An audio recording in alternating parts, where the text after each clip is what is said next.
Continue. Sawant साहेब तुमच्या मागे 2 गाड्या पार झालेल्या आहेत बऱ्याच वेळापासून.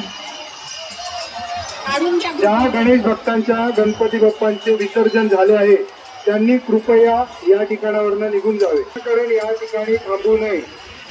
सर्व गणेश भक्तांना नम्र विनंती आहे, पोलिसांना सहकार्य करा, कृपया विनाकारण गर्दी करू नका।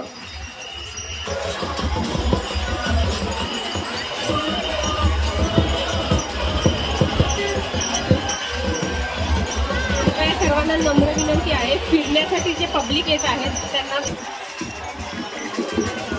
जो लोग यहाँ पे सिर्फ चौपाटी घूमने आए हैं उन लोगों से विनती है कि आप यहाँ पे ना रुके, आप यहाँ से चले जाए। जो रेत पे सामने जो पब्लिक बैठी है, जो रेत, उनसे ये विनती है कि आप यहाँ पे ना रुके। जो लोग सामने रेत पे बैठे हैं, जो लोग